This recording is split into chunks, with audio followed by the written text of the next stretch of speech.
नमस्ते, कैसे हैं आप सब। एक बार फिर से आपका स्वागत है। उम्मीद करता हूं कि आप सब अच्छे होंगे। तो बहुत से लोगों के ये सवाल थे कि रीट प्री के लिए हम कैसे तैयारी करें, रीट प्री के लिए हम कैसे पढ़े। तो सबसे पहले मैं आपको बता दूं कि रीट प्री का एग्जाम अभी बहुत दूर है और जब पास में आए तब आपको चिंता करनी है। अभी इतनी चिंता नहीं करनी है, लेकिन बहुत सारे कमेंट आ रहे थे इसलिए हम बात कर लेते हैं। तो सबसे पहले आपको पता होगा कि रीट में पहले प्री होता है और प्री के बाद में मेंस होता है।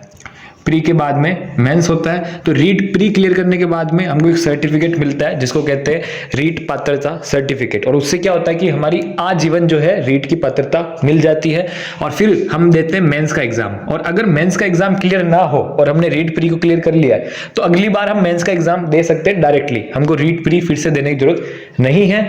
तो ये होता है रीट प्री।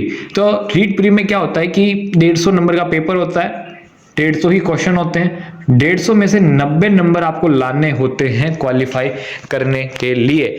और ये अलग अलग कैटेगरी वाइज जो नंबर चाहिए होते हैं मैं स्क्रीन पे लगा दूंगा, आप देख लेना। तो 150 में से 90 नंबर लाने होते हैं। 90 नंबर लाते ही आपकी रीट क्वालिफाई हो जाती है। चाहे मान लो 5 लाख लोगों ने आवेदन किए हो और अगर 5 लाख लोगों के ही 90 से ज्यादा नंबर आ जाते हैं तो वो सब रीट प्री क्वालिफाई हो जाते हैं। तो यहाँ पर ऐसा कट ऑफ वाला सिस्टम नहीं है, क्वालिफिकेशन वाला सिस्टम है।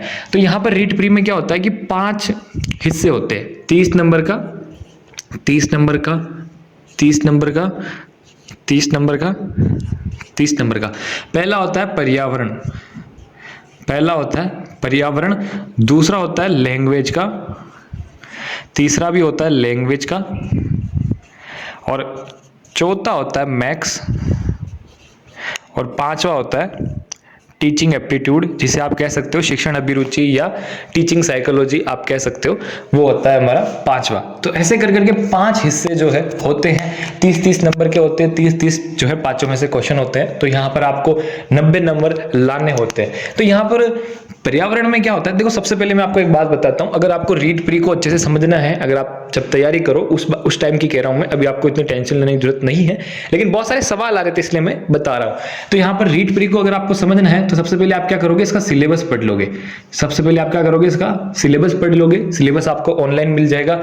सिलेबस पढ़ने के बाद में लास्ट 2 रीट के, ठीक है, लास्ट जो 2 रीट प्री हुई है या 5, लास्ट जो 2 रीट प्री हुई है या 3, 4, 5 जितनी भी हुई है, अगर उतनी भी देखना चाहो तो मतलब 2 तो देखना ही देखना है, बाकी आपकी इच्छा है। तो लास्ट 2 रीट प्री हुई है, उनके पेपर्स देख लेने। क्या करने, उनके पेपर्स देख लेने। उनके पेपर्स जब आप देखोगे तो आपको पूरा आइडिया लग जाएगा कि रीट प्री कैसे है, किस लेवल की है, क्या मैं कर सकता हूँ नहीं कर सकता हूँ। क्योंकि मैथ्स थोड़ी आपने बीएसटीसी में भी पढ़ी होगी, लैंग्वेज 1-2 भी आपने बीएसटीसी में थोड़ी पढ़ी होगी, और टीचिंग एप्टीट्यूड मतलब टीचिंग साइकोलॉजी के जो क्वेश्चन आते हैं, शिक्षक मनोविज्ञान, वो भी आपने पढ़ा होगा। तो वो थोड़ा थोड़ा आपका हो जाता है कि हाँ थोड़ा बहुत तो मेरा कवर है, मैंने वहां से पढ़ा है, थोड़ा बहुत तो कवर है। बाकी यहाँ पे होता है बहुत ज्यादा डिफरेंट है, ठीक है ना। मान लो 100 में से 30% तो आपने पढ़ा ही है। अगर आपने बीएसटीसी का एग्जाम अच्छे से क्लियर किया है ना, अगर आपने हरियाणा बाहर से बीएसटीसी नहीं कर रहे हो, आपने एक बीएसटीसी का एग्जाम निकाला है, फिर राजस्थान में आपने कॉलेज ज्वाइन किया है, ठीक है, तो आपने इस सिलेबस में से 30% तो कवर किया ही होगा, बचा होगा 70%। तो यहां पर आपको इन 5 में क्या करना होता है कि जो पर्यावरण है, पर्यावरण में कुछ नहीं करना आपको। पर्यावरण में जो आप सबसे पहले आप बुक कौन सी लेके आओगे, बहुत से लोगों के ये सवाल थे कि बुक कौन सी लेके आए, क्या लेके आए। तो बुक आप अपने हिसाब से ला सकते हो, बुक की आपको मैं नहीं कहूंगा, क्योंकि लगभग सब बुकों में क्या है, सेम सिलेबस ही आता है। रीट प्री में हर एक बुक में सेम सिलेबस ही आता है, इतना कुछ नहीं होता है कि हाँ इस बुक में से सारे क्वेश्चन आ जाते हैं, इस बुक में से सारे क्वेश्चन आ जाते हैं, इतना ऐसे यहाँ पे नहीं है।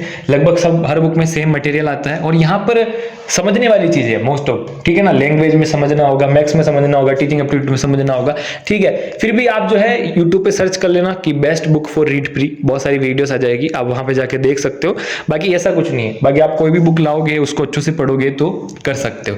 तो यहाँ पर क्या है, पर्यावरण में आप बुक लेके आ जाना मार्केट से। अगर बुक नहीं लेके आओ तो 6ठी से लेकर 8वीं तक की एक पर्यावरण की किताब होती है, वो पढ़ लोगे तो भी बहुत है। लेकिन मैं आपको यही कहूंगा कि आप जो है मार्केट से बुक लेके आना। आप क्या है, मार्केट से बुक लेके आना। आप ये 6ठी से 8वीं तक का रहने देना, आप मार्केट से क्या करना, बुक लेके आना रीट प्री की पर्यावरण की, ठीक है ना। वो उसमें होगा पर्यावरण, लैंग्वेज, टीचिंग एप्टीट्यूड, 3-4 चीजें साथ में होगी या अलग अलग होगी, आप मार्केट से लेके आ सकते हो। तो जब मार्केट से आप लेके आओगे उसमें आप क्या करोगे, पर्यावरण को पढ़ सकते हो, तो वहीं से कवर हो जाता है। जब आप वहां से पढ़ते हो, ठीक है, पढ़ने के बाद में टॉपिक कंप्लीट करने के बाद में आप क्या कर दो, मॉक टेस्ट लगा लो।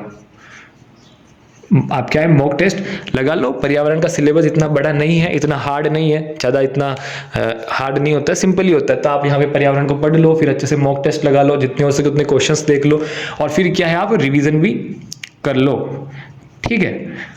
और पर्यावरण में क्या है, जब आप पुराने पेपर देखोगे ना, मैंने आपको कहा पुराने पेपर और सिलेबस देखना, तो आपको पता चलेगा कि जो पर्यावरण में क्वेश्चन बनते हैं बहुत सिंपल बनते हैं। तो यहाँ पे तो आप क्या 30 में से आराम से 25-28 सही कर सकते हो, 30 में से आराम से 25-28 क्या है सही कर सकते हो। फिर आते हैं लैंग्वेज 1 और लैंग्वेज 2। तो यहाँ पे क्या होता है कि आपको लैंग्वेज सेलेक्ट करनी होती है। आप यहाँ पे हिंदी, इंग्लिश, गुजराती, मराठी, पंजाबी, यहाँ पे भी हिंदी, इंग्लिश, उर्दू, गुजराती, मराठी, पंजाबी, अपने हिसाब से आप जो है सेलेक्ट कर सकते हो। मान लो यहाँ पे हमने हिंदी सेलेक्ट कर ली, ठीक है, यहाँ पे हमने क्या कर ली, इंग्लिश सेलेक्ट कर ली। तो यहाँ पे इन दोनों के लिए भी आप मार्केट से बुक लेके आओगे। मार्केट में बहुत सारी बुक्स ऐसी आती है कि पांचों जो है साथ में आते हैं, आप वो भी लेके आ सकते हो, या फिर आप अलग अलग लेके आओ, वो भी लेके आ सकते हो। पूरा आप पे डिपेंड करता है कि आप कैसे कंफर्टेबल हो। तो यहाँ पर आप हिंदी की जो बुक लेके आओगे उसमें से आपको टॉपिक समझने होंगे अच्छे से, और टॉपिक समझने के बाद में क्या है, जितने हो सके उतने क्वेश्चंस देखने हैं। क्वेश्चंस देखने के बाद में मॉक टेस्ट लगाने हैं, ठीक है। मॉक टेस्ट के बाद में क्या है रिवीजन करना, वो का वही जो है यहाँ पे सेम करना है, ठीक है। और हिंदी इंग्लिश, आप इंग्लिश हिंदी जैसे भी आप अपनी लैंग्वेज लोगे, ठीक है। मान लो आप हिंदी संस्कृत लेते हो या हिंदी इंग्लिश लेते हो, तो आपको संस्कृत की लानी पड़ेगी। अगर हिंदी इंग्लिश लिए तो हिंदी इंग्लिश की आपको बुक लानी होगी। तो ये आपके हिसाब से, आप जो सब्जेक्ट लोगे उसके हिसाब से आपको बुक लानी होगी। और यहाँ पर थोड़ा अलग होता है, हिंदी हो, इंग्लिश हो, संस्कृत हो, लैंग्वेज में थोड़े अलग क्वेश्चन आते हैं। जो हमने BSTC में पढ़े हैं या हम और एग्जाम में पढ़ते हैं, उसका तो 50% आता है, ठीक है ना। जैसे समास हो गया, संधि हो गया, टेंस हो गया, वर्ब हो गया, पैसेज हो गया, उसका 50% आता है। और एक 50% नए टाइप के क्वेश्चन आते हैं इसमें, आपने कभी नहीं देखे होंगे ऐसे क्वेश्चन आते हैं, ठीक है ना। बिल्कुल अलग हट के क्वेश्चन आते हैं कि आप हिंदी सब्जेक्ट को कैसे पढ़ाओगे बच्चों को, आप इंग्लिश सब्जेक्ट को कैसे पढ़ाओगे बच्चों को, बेस्ट तरीका कौन सा है पढ़ाने का, ऐसे क्वेश्चन भी आ सकते हैं। इंग्लिश में कैसे वो वर्ड बनते हैं, वो क्वेश्चन भी आ सकते हैं। आप जब पुराने पेपर देखोगे ना, आप समझ जाओगे कि कैसे इसमें क्वेश्चन आ सकते हैं। इसलिए आपको अलग से जो है बुक लानी पड़ेगी, ठीक है ना। आप जो है पुरानी, जैसे बहुत से लोग क्या करेंगे, इंग्लिश को BSTC वाली बुक से पढ़ेंगे, BSTC में जो बुक लेके आते हैं तैयारी करने के लिए, उससे ही पढ़ेंगे। तो आप उससे नहीं पढ़ सकते हो, आपको रीट प्री के लिए बुक लानी पड़ेगी। तो इंग्लिश में भी आपको क्या करना है, बुक से पढ़ना है, टॉपिक कंप्लीट करने हैं, और क्वेश्चंस देखने हैं, मॉक टेस्ट लगाने हैं, और फिर क्या है वो का वही रिवीजन करना है। यही आपको करना है। और मैथ्स में भी यही, मैथ्स में भी आपको पूरा यही वाला सिस्टम करना है। टॉपिक वाइज अच्छे से टॉपिक समझने हैं, टॉपिक समझने के बाद में क्वेश्चंस जितने हो सके उतने देखने, फिर क्या करना है मॉक टेस्ट लगाने और रिवीजन करना है। और टीचिंग एप्टीट्यूड में भी आपको मैं यही कहूंगा, जो शिक्षा मनोविज्ञान होता है, ठीक है, उसमें भी आपको ऐसा ही करना होगा। आप जो बुक लेके आओगे उसमें टॉपिक होंगे, टॉपिक को अच्छे से समझना है, जितने हो सके उतने क्वेश्चंस देखने हैं, सॉल्व करने हैं, मॉक टेस्ट लगाना है और रिवीजन करना है। ये क्या, यही सिस्टम इसमें करना है। तो यहाँ पे मैं आपको सिंपल सी भाषा में ये कहना चाहता हूं कि मैं आपको कितना भी बताऊंगा ना रीट प्री में क्या है वो है, फिर भी आप थोड़े से कंफ्यूजन में ही रहोगे। क्योंकि यहाँ पे थोड़ा सा जो है, मैंने आपको कहा ना कि 30% जो है, सॉरी 30 या 50% जो है आपने पहले पढ़ा होगा। अगर आपने BSTC एग्जाम की तैयारी की है, CET की तैयारी की है, आपने किसी और एग्जाम की तैयारी की है, तो आपने वो कहीं ना कहीं वो चीजें पढ़ी होगी। लेकिन जो 50% चीजें आती है ना, वो बिल्कुल न्यू आती है, ठीक है ना। कि ये आपने लैंग्वेज 2 में इंग्लिश लिया, तो इंग्लिश में आप कैसे पढ़ाओगे, शिक्षा मनोविज्ञान जो होता है वो इंग्लिश के हिसाब से क्वेश्चन आ जाते हैं, ठीक है। हिंदी में भी ऐसे क्वेश्चन आ सकते हैं। 50% जो है न्यू क्वेश्चन आते हैं, मैथ्स में भी ऐसे आ जाते हैं। तो यहाँ पे आपको क्या करना है, जो है बुक आप चाहो जो ला सकते हो मार्केट से, हर एक बुक में अच्छा खासा मटेरियल है, ठीक है। आप जब पुराने पेपर देखोगे और सिलेबस देखोगे तो आप खुद समझ जाओगे कि कैसे क्वेश्चन आते, क्या आता है। तो यहाँ पे मेरा सिंपल सा मतलब यही है कि रीट प्री की अभी से आपको तैयारी करने की जरूरत नहीं है। आप जब उसका नोटिफिकेशन आए, जब आपको लगे कि सही समय है, मतलब 3-4 महीने पहले, 5 महीने पहले आप तैयारी कर सकते हो। जब नोटिफिकेशन आएगा, फॉर्म चालू होगा, तब आप अच्छे से तैयारी कर सकते हो। अभी से तैयारी करने का ऐसा कोई फायदा नहीं है, क्योंकि 50% जो इसमें सिलेबस है रीट प्री में, वो आपने कहीं ना कहीं पढ़ा हुआ है। 30%, 40% या 50% जो इसमें सिलेबस है, वो आपने जैसे BSTC की तैयारी करी हो या CET की तैयारी करी हो, वो आपने कहीं ना कहीं पढ़ा होगा।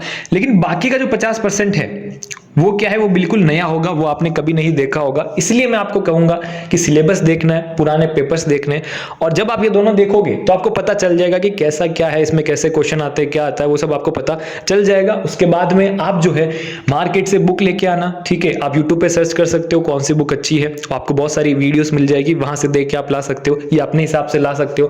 फिर मानो आप लैंग्वेज 1 में संस्कृत लेते हो तो आप संस्कृत की बुक लेके आओगे, यहाँ पर आप हिंदी उर्दू लेते हो या कोई और लैंग्वेज लेते हो तो उसकी बुक लेके आओगे। तो ऐसे करके आपको बुक लेके आनी है और उस बुक को लाने के बाद अच्छे से पढ़ना है, क्योंकि बहुत से लोग क्या करते हैं, कभी इसको छोड़ देते हैं और इन चारों को पढ़ लेते हैं। ऐसा नहीं करना, आपको पांचों की अच्छे से तैयारी करनी, पांचों का अच्छे से पढ़ना है। और नेगेटिव मार्किंग नहीं होती है, क्या है, नेगेटिव मार्किंग नहीं होती है, इसलिए आपको सारे 150 के 150 क्वेश्चन अटेंड करने हैं। और सबसे बड़ी बात, अगर आपने रीट प्री क्लियर नहीं की तो आप रीट मेंस में नहीं बैठ पाओगे, ठीक है ना। इसलिए रीट प्री क्लियर करना बहुत जरूरी है। ये एग्जाम इतना हार्ड नहीं होता है, ठीक है ना, मीडियम लेवल का एग्जाम होता है जो भी अब तक हुए हैं, लेकिन इसमें अटेंशन देनी पड़ेगी आपको, आप इसको इजी भी नहीं ले सकते हो। क्यों? क्योंकि रीट प्री क्लियर नहीं हुई तो आप मेंस में नहीं बैठ पाओगे। इसलिए जो मैंने बताया है उस हिसाब से थोड़ा आप अपनी स्ट्रेटेजी बनाएं। मैंने तो आपको थोड़ी सी जानकारी दी है, आप इस हिसाब से अपनी स्ट्रेटेजी बना सकते हो। और बस आज के लिए इतना ही, मिलते हैं नेक्स्ट वीडियो में। अगर आपका और कोई डाउट हो तो कमेंट बॉक्स में जरूर पूछ लेना।